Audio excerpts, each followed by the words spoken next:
Hello and welcome to English in Advance. I'm your host, Jessica, and I am so happy you've chosen to spend some of your valuable time with me today.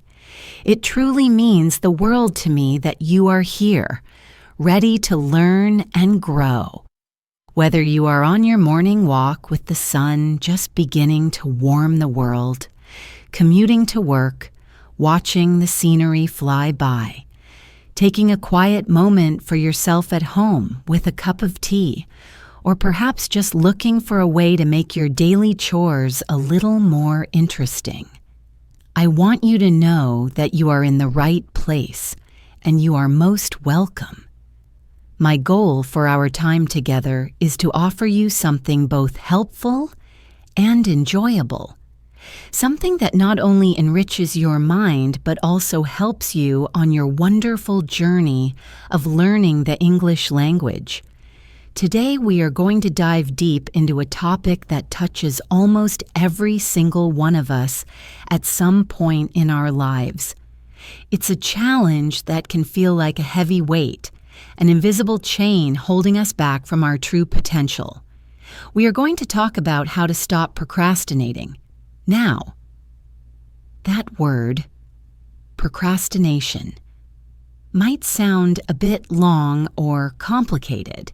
You've probably heard it before, maybe in a movie, or read it in an article. Perhaps a teacher or a boss has used it. But please, don't worry if the meaning isn't perfectly clear just yet. I promise that I will explain everything in a very simple and gentle way. I will be speaking slowly and clearly so that you can easily follow along. This is a fantastic opportunity for you to practice your listening skills, to absorb the rhythm, the intonation, and the flow of natural English speech. I encourage you, if you feel comfortable, to repeat some of the words and phrases after me. Speaking them out loud is one of the most powerful ways to build your confidence and improve your pronunciation. It helps your mouth and your mind get used to forming English sounds. So, why is this topic so incredibly important? Procrastination, in its simplest form, means to delay, to put things off. It's that little voice inside our heads that says, "I'll do it later," or "Tomorrow is a better day for this." It's when we know we have something important to do, like studying for an exam, preparing a presentation for work, starting a new fitness plan, or even just cleaning our living space. But instead, we choose to do something else, something easier or more entertaining. We might find ourselves watching just one more video on the internet, which somehow magically turns into 10. Or we might decide to scroll through our social media feeds, telling ourselves it's just for 5 minutes. But then we look up at the clock and an entire hour has disappeared.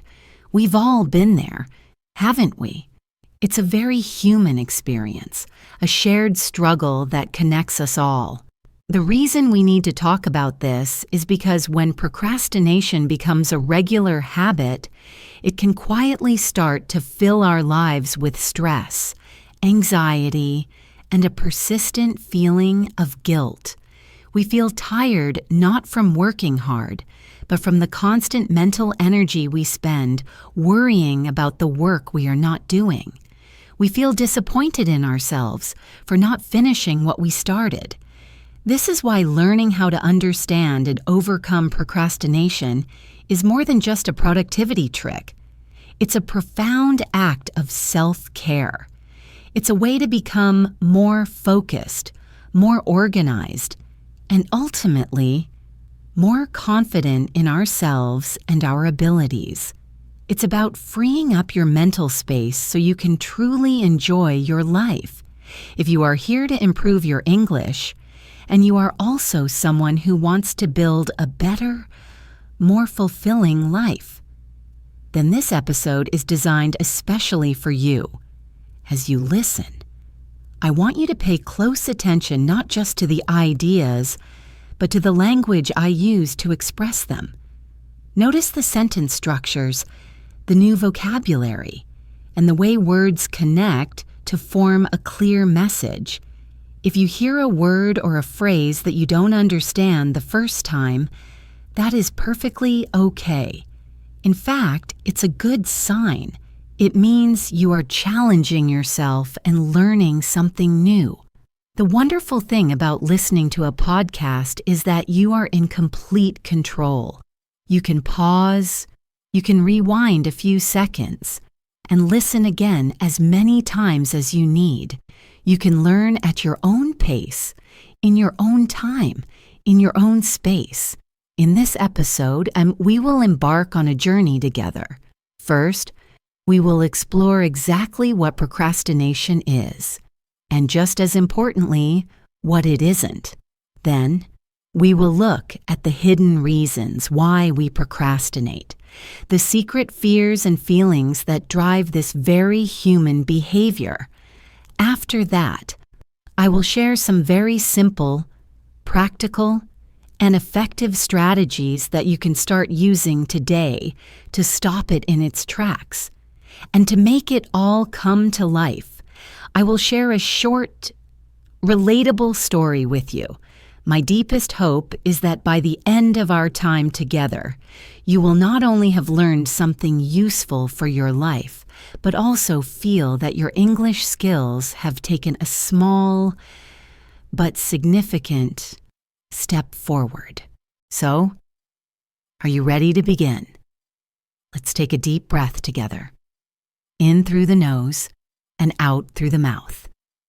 Let's relax our shoulders and open our minds to new possibilities. We are about to take the first step toward building a stronger, more proactive you. One word, one sentence, and one positive habit at a time. Let's get started. Let's begin our journey by truly understanding what this big word, procrastination, really means. As I said before, the word itself might seem a little intimidating, but the idea behind it is something we all know very well from our own lives. Procrastination is the act of delaying or postponing a task that needs our attention. It's the choice we make to do something less important or more enjoyable, instead of the thing we know we should be doing. Think of it as a detour. You have a destination, a task you need to complete, but instead of taking the direct road, you decide to take a long, scenic route filled with distractions. You tell yourself you'll get back on the main road eventually, but you keep finding new side roads to explore, new things to look at. In the simplest terms, procrastination is the habit of saying later to the responsibilities of now. It's choosing temporary comfort over long-term progress. Now, it is incredibly important to understand a key difference here. Procrastination is not the same as being lazy. This is a common mistake people make, both about others and about themselves. They see someone putting off their work and think, "Oh, they must be lazy." Or worse, we say it to ourselves, "I'm so lazy." But that is often not the case at all, and using that word can be very damaging to our self-esteem. Laziness is when a person is unwilling to do anything. They lack the desire to exert any effort. Procrastination, on the other hand, is an active process. People who procrastinate are often very busy. They might clean their entire house when they are supposed to be writing an important report. They might organize their bookshelf alphabetically when they need to be studying for a test. They might spend hours researching the best running shoes instead of actually going for a run. They are doing things, just not the right things.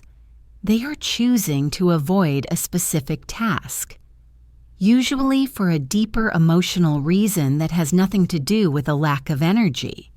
Many people who struggle with procrastination are actually very intelligent, creative, and hardworking individuals. The problem isn't a lack of ability or ambition. It's an internal battle, a feeling of being stuck, anxious, or overwhelmed that stops them from moving forward on what truly matters. Let's paint a few pictures to make this clearer. Imagine you're a student, and you have a big history project due in 3 weeks. You know it's important. You know it requires research, writing, and careful thought. But the idea of starting it feels so huge, so monumental. So you tell yourself, 3 weeks is a lot of time. I'll start this weekend. The weekend comes, and you decide to catch up on your favorite TV series instead. You tell yourself, I need to relax first, then I'll have more energy for the project. Another week goes by. Now a little feeling of anxiety starts to creep in, like a small buzzing insect in the back of your mind. You know you should be working on it, but the pressure makes it even harder to start. So, you decide to help a friend with their smaller, easier assignment instead. It feels productive. You're being helpful, but you're still avoiding your own project. Finally, it's the night before the project is due. Panic sets in. You stay up all night, rushing to put anything, together. You submit it just in time, feeling exhausted and disappointed. That entire cycle, the delay, the excuses, the avoidance, the last-minute panic, that is procrastination in action. Here is another common example from adult life. Imagine you need to make an important but difficult phone call. Perhaps you need to call your bank to sort out a problem or schedule a doctor's appointment you've been worried about. The task itself might only take 10 minutes, but you feel anxious about it. What if the person on the phone is unhelpful? What if the news is bad? So you put it off. You say, I'll do it during my lunch break. During your lunch break, you decide you're too hungry to focus, so you'll do it after lunch. After lunch, you feel a bit sleepy, so you decide 3 p.m. is a better time. At 3 p.m., you suddenly remember you need to send an email. Before you know it, the business day is over. You tell yourself, okay, I'll definitely do it first thing tomorrow morning. The task, which takes only 10 minutes, ends up occupying your mind and causing you low-level stress for days. This is procrastination in a nutshell. We all do this from time to time. It's a natural human tendency.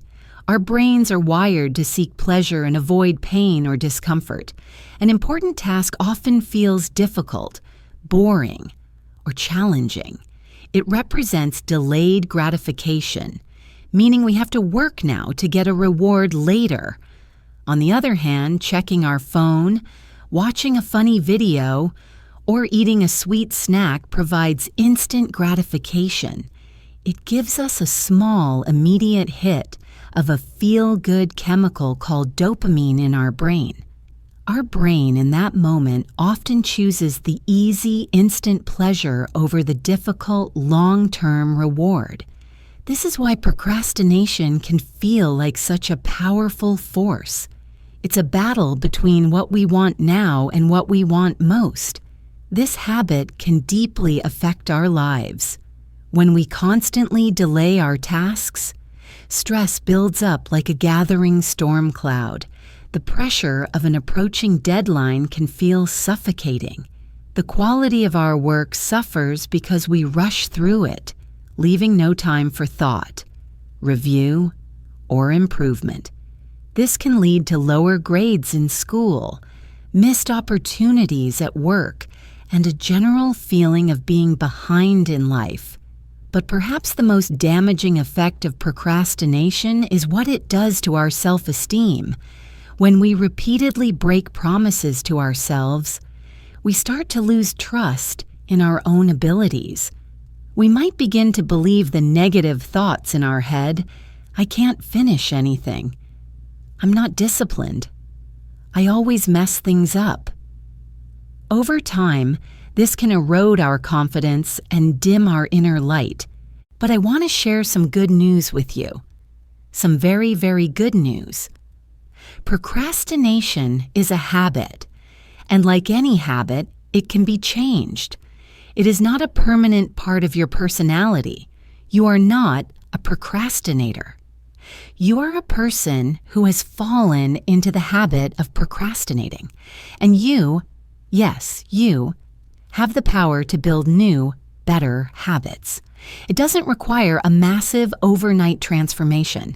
It starts with understanding what procrastination is and why it happens. Once you shine a light on the reasons behind the delay, you can start to use simple tools and strategies to fight back, to take control of your time and your actions. So please, remember this as we continue. Procrastination does not define you. It doesn't mean you are lazy or a bad person. It simply means you are human. We all face this struggle. But the fact that you are listening right now shows that you are ready for a change. You are ready to train your mind, to build stronger habits, and to regain control. When you do that, an amazing thing happens. You start to feel lighter, freer, and incredibly proud of yourself. You will see your goals, which once seemed so far away, getting closer and closer with each small step you take. In the next part of our conversation, we're going to explore the deeper reasons why we procrastinate. What is really happening inside our minds when we choose to delay? Understanding the why is the first powerful step towards finding the how. So stay with me. The journey is just beginning. Now that we have a clear picture of what procrastination is, let's venture a little deeper. Let's explore the question that is at the very heart of this issue. Why? Why do we procrastinate? Why do we consciously choose to delay tasks, even when we know it will cause us more stress and problems in the future? It seems illogical, doesn't it? But our actions are not always driven by logic. They are often driven by deep-seated emotions and fears. When we can understand these underlying reasons, we can begin to address the root of the problem, not just the symptoms.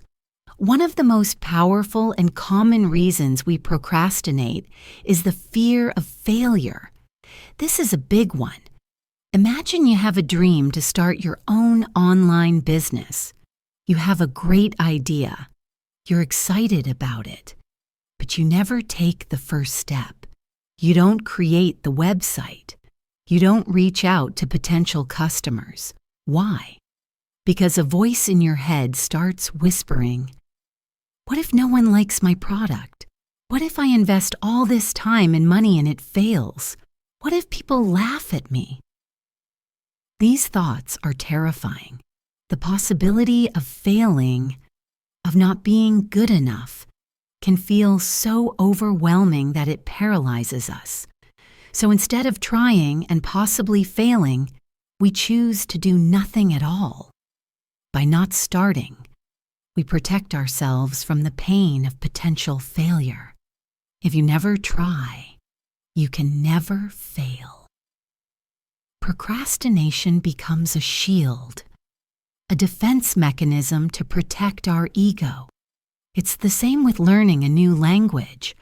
You might avoid speaking English with a native speaker because you're afraid of making a grammar mistake or mispronouncing a word. The fear of being judged stops you from practicing, which is the only way to improve. You are not lazy, you are afraid. This fear can also be connected to something called imposter syndrome. The feeling that you are not really qualified and that soon everyone will find out you are a fraud. Procrastination helps maintain the illusion that you could be great if only you tried. Another major reason we procrastinate is simply boredom or a lack of interest. Let's be honest, some tasks are just not exciting. Filing paperwork, cleaning the bathroom, reading a dense academic textbook. These things don't exactly spark joy for most of us. Our brain is constantly seeking stimulation and rewards. A boring task offers very little stimulation. So when faced with a choice between a dull task and something fun and easy, like watching a new movie trailer or chatting with a friend, our brain will almost always choose the more pleasurable option. This is the principle of instant gratification we talked about earlier. We are wired to want to feel good right now. The satisfaction of a clean bathroom or a completed textbook chapter feels distant, while the pleasure of a funny video is immediate. So we delay the boring work, seeking out small, easy rewards, which unfortunately prevents us from achieving the bigger, more meaningful rewards that come from completing difficult tasks. Think of your brain like a small child that wants candy now, not vegetables that will make it healthy later. Procrastination is letting that child make the decisions. Closely related to boredom is a lack of motivation. Motivation is the fire, the energy that drives us to do things. Sometimes that fire just isn't burning brightly. We might know what we need to do, but we just can't summon the willpower to do it. You might have a goal to write a chapter of your book every week, but when you sit down at your computer, you feel empty, uninspired. The words won't come. You feel no connection to the task. You might say, "I'm just not in the mood today." This often happens when we lose sight of our why. Why is this task important to me? What is the bigger purpose it serves? If we don't have a strong, clear reason for doing something, our motivation will fade, and procrastination will easily take over. It feels much easier to wait for inspiration to strike than to push through the feeling of emptiness. This is especially true if the task was assigned by someone else and we don't feel a personal connection to it. Now let's talk about a very sneaky and surprising reason for procrastination: perfectionism. This might sound strange. How can wanting something to be perfect cause you to delay it? Well, perfectionism sets an impossibly high standard. A perfectionist doesn't just want to do a good job, they want to do a flawless, amazing, perfect job. They think, if I can't make this the best presentation my company has ever seen, there's no point in even starting it. The pressure to be perfect is immense. It creates a huge fear of not meeting these unrealistic expectations. So the perfectionist waits. They wait for the perfect moment, the perfect idea, the perfect state of mind. They spend hours planning and researching, but they never get to the actual doing, because starting means they might have to create something that is imperfect, a messy first draft, a painting that isn't a masterpiece. And for a perfectionist, imperfect can feel like failure, so they procrastinate to avoid creating anything that falls short of their impossible standards. In the end, nothing gets done at all. Perfectionism becomes the enemy of progress. Sometimes the reason is more practical: poor time management and organization. This is when you simply don't have a clear plan. You might have a long list of things to do, but you don't know where to start. The list feels overwhelming. You look at it and your brain just shuts down. This is called decision fatigue. When we have too many choices or no clear path, it's easier to make no choice at all. A related issue is task ambiguity, which means the task itself is not clearly defined. If your boss tells you to improve the marketing, that's very vague. What does improve mean? Where do you start? Because the next step is unclear, you procrastinate. Without a plan that breaks a large project into small, clearly defined, manageable steps, it's easy to feel lost. And when we feel lost, we tend to stand still. Procrastination becomes the default response to a lack of clarity. Finally, we often procrastinate simply because we are tired, stressed, or overwhelmed. Our mental and physical energy is a finite resource, like a battery in a phone. If you have a demanding job, family responsibilities, and personal challenges, your energy reserves can run low. By the end of the day, your battery might be at 10%. When you're exhausted, the idea of starting a new difficult task can feel like trying to climb a mountain after running a marathon. Your mind and body are telling you they need a break. In this state, procrastination isn't a character flaw. It's a signal. It's a sign that you might be burned out, that you've taken on too much. You might avoid a task not because you don't want to do it, but because you simply don't have the mental or emotional capacity to handle it at that moment. Pushing yourself harder isn't the answer. Resting and recovering is. So, as you can see, we procrastinate for a rich variety of reasons. It could be fear of failure, boredom, low motivation, crippling perfectionism, poor planning, or just plain exhaustion. Often, it's a combination of several of these. The most important thing you can do is to start listening to yourself with curiosity, not judgment. The next time you find yourself procrastinating, pause and ask with kindness, why am I avoiding this? What am I really feeling right now?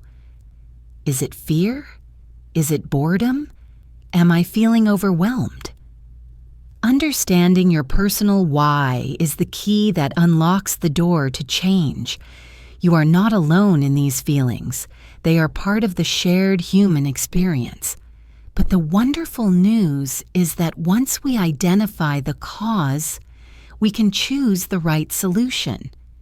In the next part of our discussion, I will guide you through how procrastination truly affects our lives, and then we will move on to the practical, simple steps you can take to overcome it.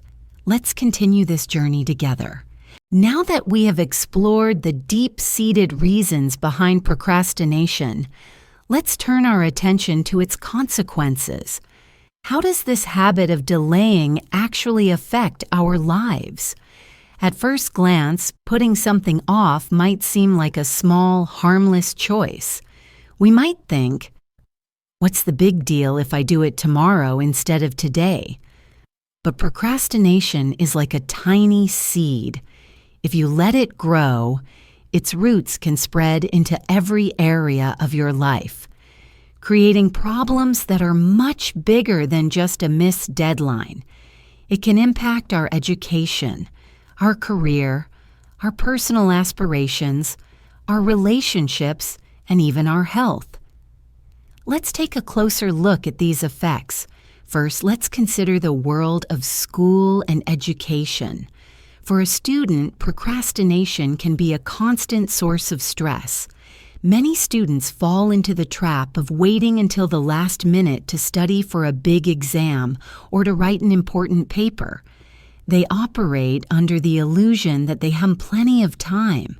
They tell themselves, I work better under pressure. But in reality, this last-minute rush rarely produces their best work. When you cram information into your brain the night before a test, you are only using your short-term memory. You might remember enough to pass the test, but the knowledge doesn't stick. A week later, you've forgotten most of it. So, procrastination robs you of the chance to truly learn and understand the material. It turns learning, which should be an exciting process of discovery, into a stressful, joyless task. Furthermore, the work submitted in a panic is often filled with careless mistakes. It lacks depth and thoughtfulness. This can lead to lower grades, which in turn can affect future opportunities like scholarships or university admissions. The constant cycle of delay and panic creates a huge amount of anxiety, making school a place of dread instead of a place of growth.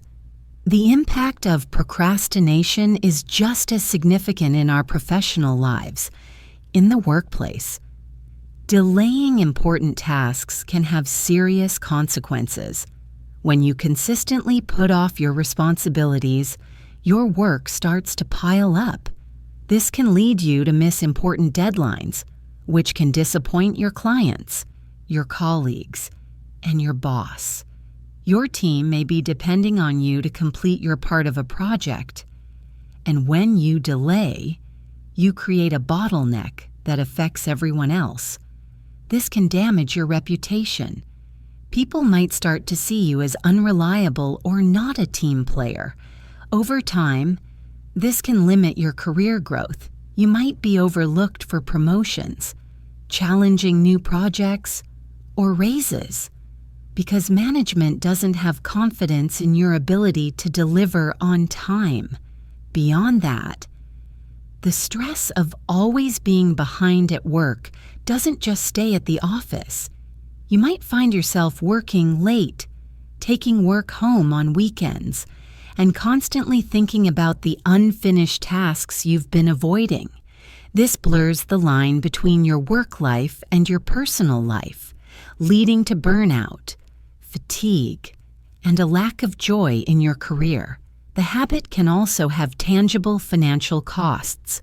Procrastinating on paying bills can lead to late fees and damage your credit score. Delaying your tax filing can result in penalties. Putting off important financial planning, like saving for retirement, can have huge consequences down the road. It's easy to say, "I'll start saving next month." But those months can quickly turn into years, and you miss out on the power of long-term growth. Procrastination in this area is truly choosing a small comfort now, not dealing with your finances at the cost of your future security. Perhaps the saddest impact of procrastination is on our personal goals and dreams. Most of us have dreams we hold dear to our hearts. Maybe you dream of writing a novel, learning to play the guitar, starting your own garden, or becoming fluent in English. These are the things that give our lives meaning and purpose. But these big dreams don't happen overnight. They require small, consistent efforts over a long period of time. And this is where procrastination can be a dream killer. We tell ourselves, "I'll start learning the guitar when I have more free time," or "I'll write my book after I get this big promotion." We wait for the perfect time to start, but the perfect time never arrives. Days turn into weeks. Weeks turn into months, and months turn into years. Our dreams remain on a shelf, collecting dust. This can lead to a profound sense of regret later in life. We look back and think, what if I had just started then? Where would I be now? Procrastination can steal our most precious resource, which is time, and prevent us from becoming the person we truly want to be. Furthermore, procrastination can strain our personal relationships. When we promise a friend we'll help them move, but we keep putting off confirming the time, it creates uncertainty and frustration for them. When we tell our partner we'll fix the leaky faucet this weekend, but the weekend comes and goes with no action, it can feel like we don't respect their needs. These might seem like small things, but over time, a pattern of procrastination can erode trust. It sends a message to our loved ones that their requests are not a priority. This can lead to arguments and a feeling of being let down, damaging the connections with the people we care about most. Finally, we cannot ignore the emotional and physical toll of procrastination. It's not just about missed deadlines and unfulfilled dreams. It's about how it makes us feel every single day. When we procrastinate, we live with a constant low-level hum of anxiety in the background. We know there's something we should be doing, and the thought of it hangs over our head like a dark cloud. This creates a feeling of guilt. We feel bad for not being more disciplined.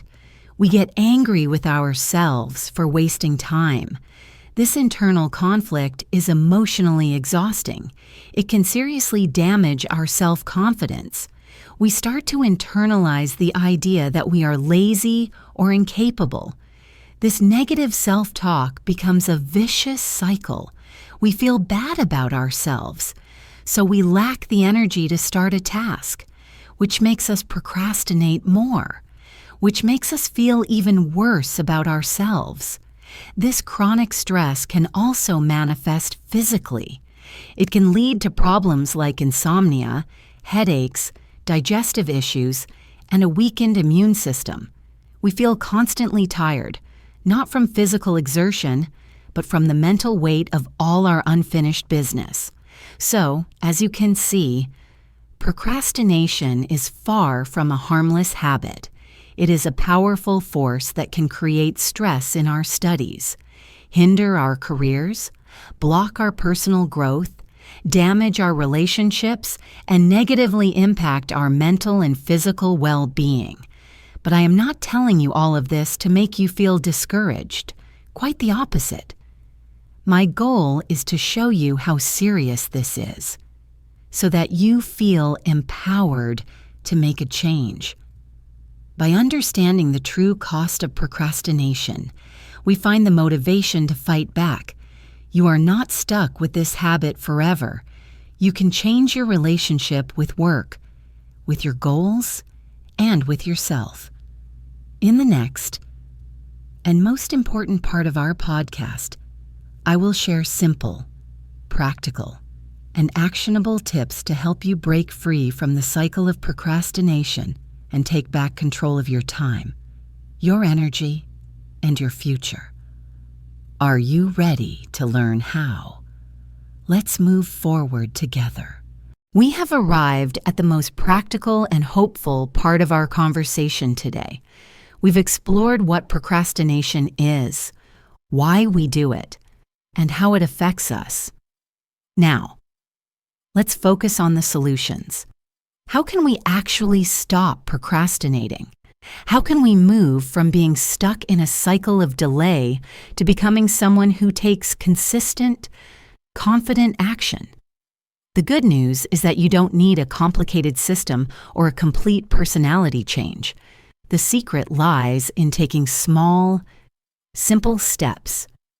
Every single day, these small actions, when repeated over time, build powerful new habits that can transform your life. So in this section, I am going to share not just 5, but a few more incredibly useful and easy to implement tips. Let's walk through them together, as if we were having a friendly chat. The very first tip, and perhaps the most important one, is to break your big tasks into tiny pieces. When we look at a huge task, our brain often feels overwhelmed. An instruction like clean the entire house or write a 10-page research paper sounds exhausting. It feels like a giant mountain that is impossible to climb. So our natural reaction is to avoid it, to procrastinate. The solution is to stop looking at the mountain and instead just focus on taking the very first step. Break that big, scary task down into the smallest possible actions. For example, Instead of clean the house, your first step could be take the trash out. That's it. It's a small, manageable task that might take 2 minutes. Once you've done that, your next small step might be clear off the kitchen counter. Instead of write a 10-page paper, your first step could be open a new document and write a title. The next step could be write 1 sentence for the introduction. A great way to do this is called mind mapping. You write your main goal in the center of a page and then draw lines out to smaller tasks, and then draw lines from those to even smaller tasks. This helps you see the whole project as a collection of easy steps. When you break a task down into these micro steps, it no longer feels intimidating. Your brain looks at a step like write 1 sentence and thinks, okay, I can do that. Each small step you complete gives you a little feeling of accomplishment, which builds momentum and makes it easier to take the next small step, and the next. Our second powerful tip is to use the 2-minute rule. This is a slight variation on the 5-minute rule and is incredibly effective. The idea is this: if a task takes less than 2 minutes to complete, do it immediately. Don't write it down. Don't plan to do it later. Just do it now. This applies to so many small things in our day. Putting your dish in the dishwasher right after you eat, responding to a simple email, putting your coat away when you come inside, wiping a spill off the counter. Each of these tasks is tiny, but when we let them pile up, they contribute to a feeling of clutter and overwhelm. By adopting the 2-minute rule, you clear away these small tasks instantly, which creates a feeling of order and accomplishment and prevents small things from becoming bigger problems. For larger tasks, you can use the rule as a starting point. I'll just read my textbook for 2 minutes. Or, I'll just put on my running shoes. It's so small, your brain can't say no. The third essential tip is to create a distraction-free environment. In today's world, distractions are everywhere. Our phones are constantly buzzing with notifications. Social media is designed to pull us in. The TV is playing in the background. It is incredibly difficult to focus on an important task when your attention is being pulled in a dozen different directions. Procrastination loves distractions. It uses them as an easy escape route. So, before you begin a task, you need to be intentional about creating a space for focus. This means putting your phone on silent and placing it in another room, or at least out of your sight. It means closing all the unnecessary tabs on your computer browser. You can even use website blocking apps or software if you need extra help. It might mean finding a quiet corner in your house where you won't be interrupted. Tell your family or roommates, I need to focus for the next 30 minutes. Please don't disturb me unless it's an emergency. By removing the temptations beforehand, you make it much easier for your brain to stay on track. You are not relying on willpower alone. You are designing your environment to support your goals. Our fourth strategy is to use the power of rewards. Our brain is wired to seek pleasure and repeat behaviors that lead to a positive outcome. You can use this to your advantage. When you complete a difficult task, give yourself a small, immediate reward. This helps your brain create a positive association with the work. For example, you could say, after I finish studying this chapter, I will allow myself to watch 1 episode of my favorite show. Or, once I finish cleaning the kitchen, I will enjoy a nice cup of tea and a piece of chocolate. A very effective method is called temptation bundling. This is when you pair an activity you want to do with a task you need to do. For example, you only allow yourself to listen to your favorite podcast while you are exercising, or you only get to enjoy your favorite special coffee while you are working on your budget. This links the unpleasant task with an immediate reward, making you more likely to do it. The key is that the reward comes after or during the work. This creates a simple loop. Cue, the task. Routine, doing the work. Reward, the treat. Over time, your brain starts to anticipate the reward, which can actually make you look forward to doing the task. Our fifth tip for today is to focus on consistency, not perfection. As we discussed, perfectionism is a major cause of procrastination. We wait for the perfect time, but it never comes. The solution is to let go of perfection and embrace consistency. It is far more powerful to work on your goal for 15 minutes every single day than to wait for a day when you have 4 free hours to work on it perfectly. The goal is to build a habit, to show up every day, even if it's just for a little while. If you want to learn English, practicing for 10 minutes every day is better than trying to study for 2 hours once a week. Small. Regular actions build momentum and create real, lasting progress. Don't worry if your work isn't perfect. The first draft is allowed to be messy. The first attempt is allowed to be clumsy. What matters is that you are taking action. You are moving forward. Remember the phrase, done is better than perfect.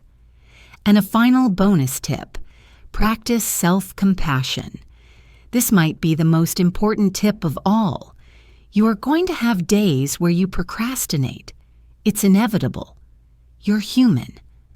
On those days, the worst thing you can do is beat yourself up and say, I'm a failure, I have no discipline. This shame and guilt will only make you feel worse, which will likely lead to even more procrastination tomorrow. Instead, try self-compassion. Acknowledge that you had a difficult day. Say to yourself, today was not my most productive day and that's okay. Tomorrow is a new opportunity to try again. Forgiving yourself for procrastinating is the fastest way to get back on track. Treat yourself with the same kindness and understanding you would offer to a good friend who is struggling. So let's quickly put it all together. Imagine your goal is to improve your English speaking skills. Instead of just saying, I need to practice English, you break it down. Today, my goal is to learn 3 new vocabulary words and use them in a sentence. Then you use the 2-minute rule. I'll just open my notebook and review my last lesson for 2 minutes. Before you start, you remove distractions. You put your phone away and close your social media. You might use temptation bundling. You practice speaking while you're on a pleasant walk. After you successfully practice for a few minutes, you reward yourself with a short, fun video in English, and you commit to doing this again tomorrow, focusing on consistency. And if you miss a day, you practice self-compassion and simply start again the next day without judgment. This is how you stop waiting and start doing. These tips are not magic, but they are incredibly powerful. I invite you to choose just one of these tips, and try it today. Not tomorrow, today. Take that first small step and see how it feels. Let me share a short story with you to illustrate how these ideas can work in real life. It's a story about a young man named Leo. Leo was a bright and talented graphic design student at his university. He had big dreams. He wanted to create beautiful art, build an impressive portfolio, and one day work for a top design agency. But Leo had a secret struggle, a constant companion named Procrastination. He was full of great ideas, but he found it incredibly difficult to start his projects.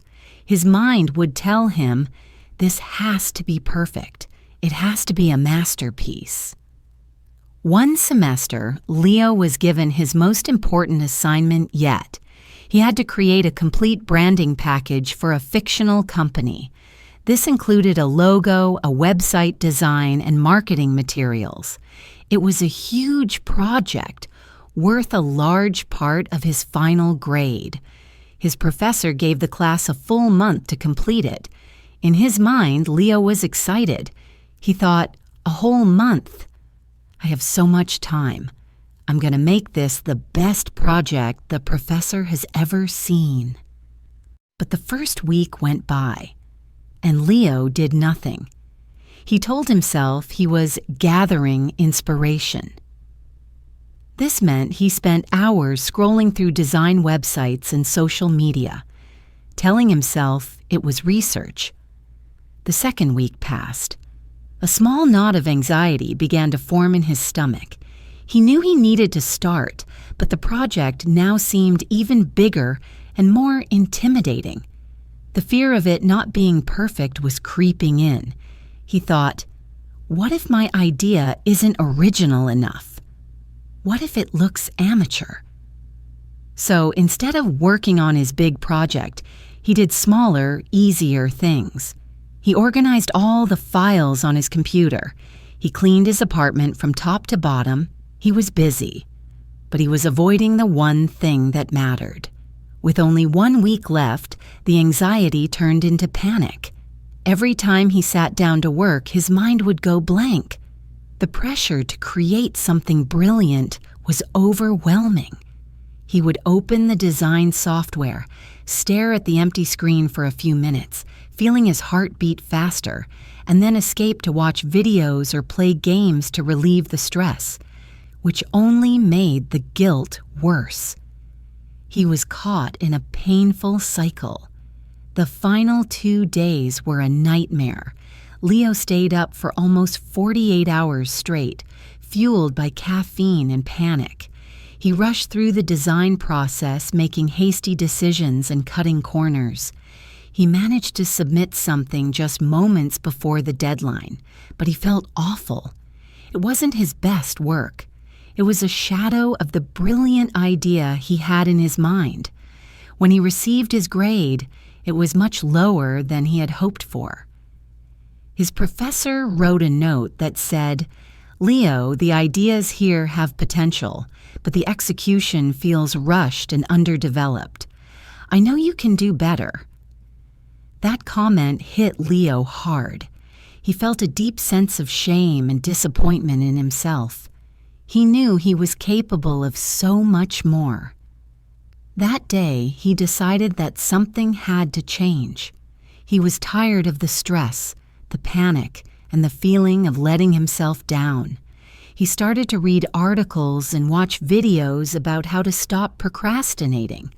He had an aha moment when he read that procrastination wasn't about laziness, but about managing emotions like fear. He learned about the strategy of breaking tasks down. So, for his next smaller assignment, he didn't think about the whole project. He took out a piece of paper and wrote down the first tiniest step. Step 1. Sketch 5 very rough logo ideas on paper. They don't have to be good. That last part was key. It took him only 15 minutes, but it felt like a huge victory. He had started. Then he tried the 2-minute rule. When he didn't feel like working on the project, he would set a timer and say, "Just 2 minutes of refining one sketch." More often than not, those 2 minutes turned into 30 or 40. The simple act of starting was all he needed. He also became serious about removing distractions. When it was time to work, he used an app to block distracting websites and put his phone in a drawer in another room. He created a small, clean workspace that signaled to his brain that it was time to focus. and he learned to reward himself. After he completed a small part of his project, like finishing one page of the website design, he would allow himself a 20-minute break to listen to his favorite music or go for a short walk. He was no longer just forcing himself to work, he was creating a positive experience around it. Most importantly, he started practicing self-compassion. One day, he felt overwhelmed and ended up procrastinating for most of the afternoon. The old Leo would have been angry at himself. But the new Leo paused, took a breath, and said, "Okay, that happened. I must have been feeling stressed. I forgive myself. Let's see if I can just work for 10 minutes before dinner." This simple act of kindness stopped the shame spiral and allowed him to get back on track. Slowly but surely, Leo's habits began to change. He started his assignments earlier. He felt more in control and less stressed. His work improved dramatically because he had time to think, experiment, and refine his ideas. He still felt the urge to procrastinate sometimes. After all, he was still human, but now he had a toolkit of strategies to fight back. He learned that progress wasn't about being perfect. It was about taking one small, imperfect step, and then another. Today, Leo is on his way to achieving his dreams, not because he suddenly became a different person, but because he learned to manage his mind and take control of his actions, one small step at a time. Maybe you see a little bit of yourself in Leo's story. We all have that big project, that important goal we've been putting off. But remember, just like Leo, you have the power to change your story. It all begins with that first small step. As we move toward the end of our time together, I want to focus on how we can turn these ideas into real, lasting change. Knowledge is wonderful, but it is action that transforms our lives. Real change doesn't happen from one big, heroic effort. It happens through small, consistent practices, day after day. It's about building a new rhythm, a new routine for yourself. So I want to give you 3 simple but incredibly powerful daily practices you can start tomorrow morning. Think of these as your daily training exercises for building your anti-procrastination muscle. And because this is English in Advance, I encourage you to do these practices using English. Speaking the words out loud will reinforce the actions in your mind and give you valuable speaking practice at the same time. Here is your first daily practice. Each morning, identify your single most important task for the day. When you wake up, before you get lost in emails or social media, take just 1 minute to think, what is the one thing, just one, that if you completed it today, would make you feel accomplished and move you closer to your goals? Don't create a long to-do list with 20 items. That can be overwhelming and actually lead to more procrastination. Just choose one. It might be a work task, a school assignment, or a personal goal. Write it down on a piece of paper or in a notebook, and then say it out loud in English. For example, you could say, "Today my most important task is to practice my English conversation for 20 minutes." Or, "Today my main goal is to write the first page of my report." The act of writing it down makes it concrete, and the act of speaking it out loud makes it a commitment, a promise to yourself. This simple habit brings clarity and focus to your day right from the start. Your second daily practice is this. When it's time to do your most important task, start with just 5 minutes. We've already talked about the 5-minute rule, but I want you to make it a conscious daily practice. When you approach that one important task you identified, don't think about finishing it. Just think about starting it. Set a timer for 5 minutes. As you press start, say out loud in English, "I am starting now. I will focus on this for only 5 minutes." This statement is powerful. It lowers the pressure and makes it easy to begin.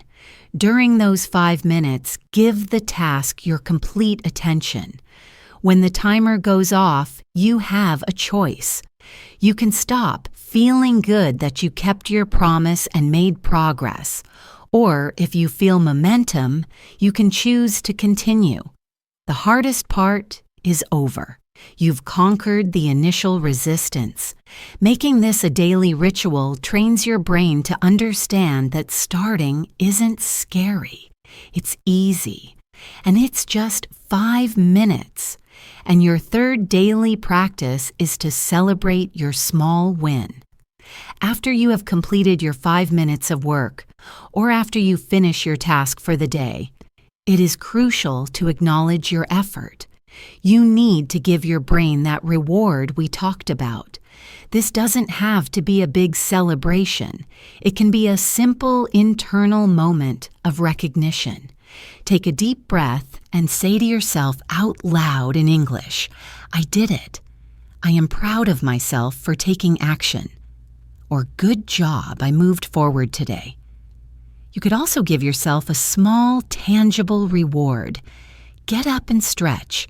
Make a cup of your favorite tea. Listen to one song that makes you happy. This final step is what solidifies the new habit. It closes the loop in your brain with a feeling of success and pleasure. Your brain learns that taking action on your important tasks leads to good feelings, and what feels good gets repeated. Imagine doing this every single day. You wake up, you say your one goal in English. You start that goal for just 5 minutes, announcing your intention in English, and you finish by congratulating yourself in English. These 3 steps might only take up about 7 or 8 minutes of your day, but their impact over weeks and months is enormous. You are not only chipping away at your goals and defeating procrastination, you are also building a daily English speaking habit. You are connecting the English language with positive actions like focus, discipline, and self-appreciation. You are learning to take control of your time and your life, one small, powerful day at a time. So I invite you to try this simple 3-step routine. Don't worry about being perfect. Just try. Start tomorrow. You are learning, you are growing, and that is a truly wonderful thing. Before we say goodbye for today, I want to leave you with one final, very important thought. You, the person listening to my voice right now, you have the power to change. I truly believe that. It doesn't matter how long you have struggled with procrastination. It doesn't matter how many times you have told yourself, "I'll start tomorrow." Your past habits do not have to define your future actions. The fact that you have stayed with me through this entire episode, that you have listened and thought about these ideas, is proof that a part of you is ready for a change. That part of you is strong, capable, and ready to grow. Please, listen to that voice. Change doesn't happen overnight. It is a journey, a process of taking one small step and then another and then another. There will be days when it feels hard. There will be times when you slip back into old habits. And when that happens, I want you to be kind to yourself. Don't criticize yourself. Simply acknowledge it and gently guide yourself back to your new, positive habits. Remember that even 1 minute of focused work is better than 0 minutes. One small task completed is a victory. Every small step forward is progress. And all progress deserves to be celebrated. You don't need to wait for a burst of motivation to strike you like lightning. You don't need to wait for the perfect day or the perfect mood. You just need to begin. Begin small. Begin imperfectly. Begin now. The more you practice taking small actions, the weaker the hold of procrastination will become, and the stronger you will feel. You are building more than just good work habits. You are building self-trust, self-respect, and self-confidence. You are proving to yourself, day by day, that you are someone who follows through on your commitments. And as you walk this path of personal growth, remember to bring your English skills along with you. Use the language as a tool for your transformation. Speak your goals. Announce your actions. Celebrate your wins. The more you integrate English into these powerful daily moments, the more natural and confident you will become.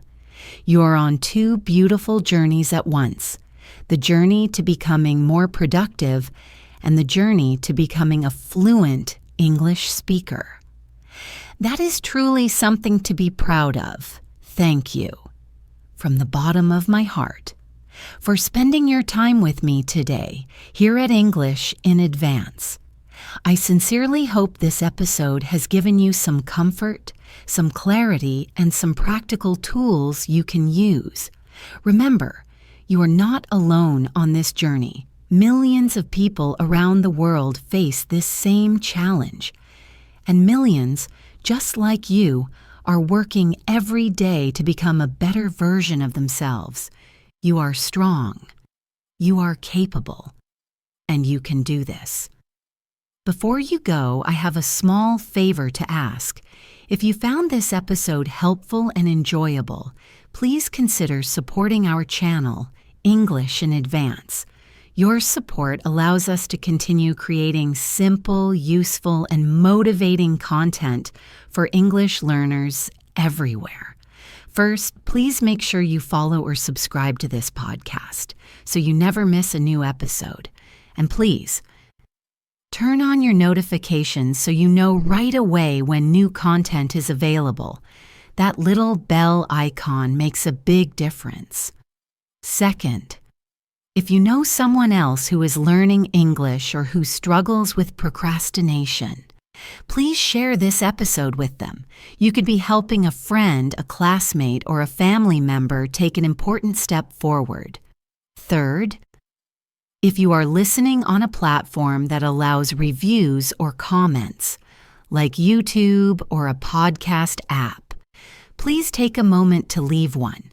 Let us know what you liked about this episode or what topics you would like to hear about in the future. Your feedback is so valuable to us. And remember, the best way to practice is to listen again. Repetition is key to language learning. Listen to this episode again tomorrow and this time. Try to repeat some of the sentences out loud after me. Pause the audio whenever you need to. The more you listen and speak, the more confident you will become. Thank you once again for being a part of the English in Advance community. Keep learning, keep growing, and keep taking those small steps forward. I will talk to you again in our next episode. Until then, keep trying, keep smiling, and keep speaking. You've got this.